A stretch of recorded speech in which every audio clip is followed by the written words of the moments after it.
Hey everybody, this is Dr. Rich Massey coming to you from Casa de Luz in Austin, Texas again. Sitting here with my friends, videographer Gus. We're having a fun evening here.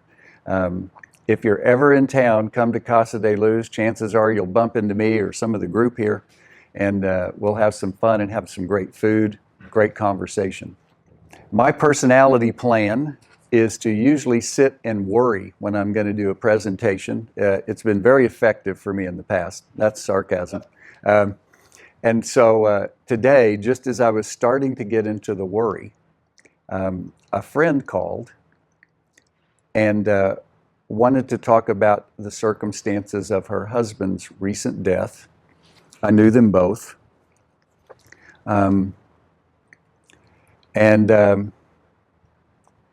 I wanted to talk with y'all about that.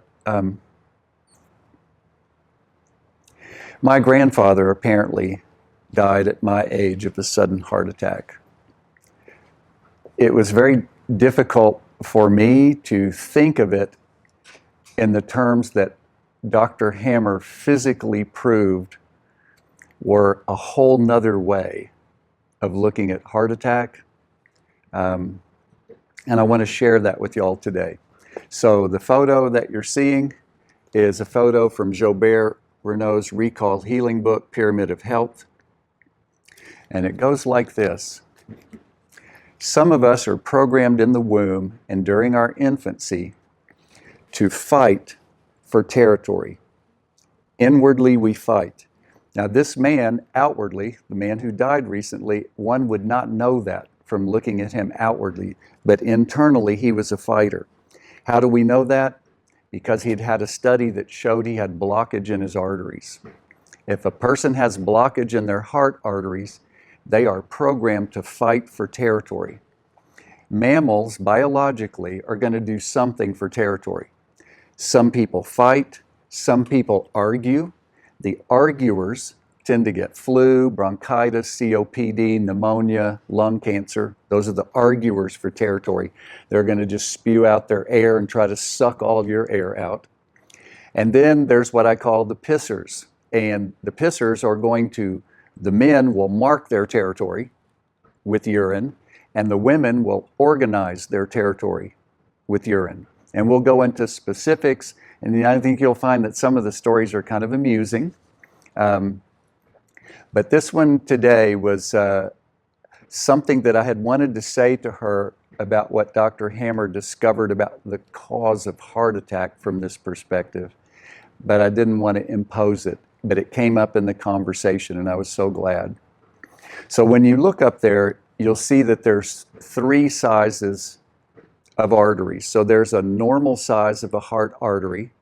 And then when we're in a fight for territory, if we were programmed to be a fighter, when we're in the womb, we don't even know it, our brain eats away the inner lining of the heart artery so it's bigger, and I'll have more blood, and I can go bighorn sheep longer than this other person that I'm in a fight with.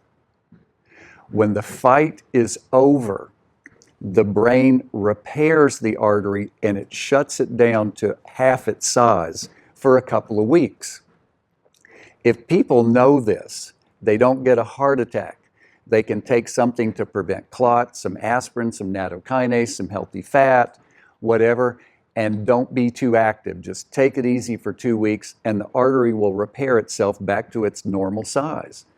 If a person doesn't know that and tries to keep up their normal level of activity, when the blood flow is like this, that's like driving 70 through a zone where people are repairing the road and all the cones are out and you all have to go into one lane. If you don't slow down, there's going to be a crash. That's what the heart attack looks like when the arteries are in repair. Jobert told me this very moving story about a man who, in Canada, they had a yearly celebration with fireworks, and the kids wanted to see it, so he took his wife and kids up on the roof of their house. They're watching the fireworks.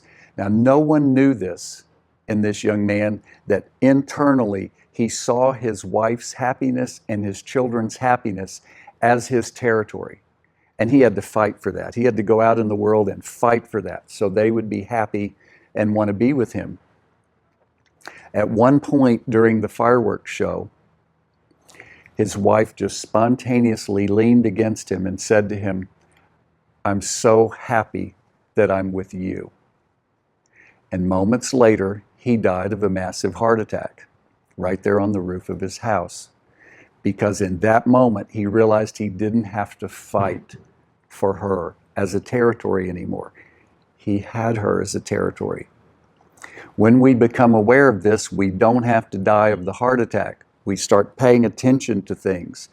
We sit down and go through your family tree and look how many people had to have a bypass surgery, how many people had angina, how many people had heart attacks. Then we know there's a lot of programming in the womb to be a fighter. We want to know that about you. We want you to watch your heart monitor that you're wearing while we're talking about it so you can see what's true for your heart. And if you're a fighter for territory, there's things we can do so that you can go out into the world and not have this happen. That when the fight is over for the territory and you don't even realize it, all of a sudden the blood flow to your heart is reduced. Dr. Hammer opened up dogs, clamped off their heart arteries, and they had no heart attacks. The idea that it's a massive clot causing the heart attack didn't fit with what he discovered. It fit that the clot formed after the heart attack. So find out, how did you get programmed in the womb? Are you a fighter for territory? Do you argue for territory? Or do you pee for territory?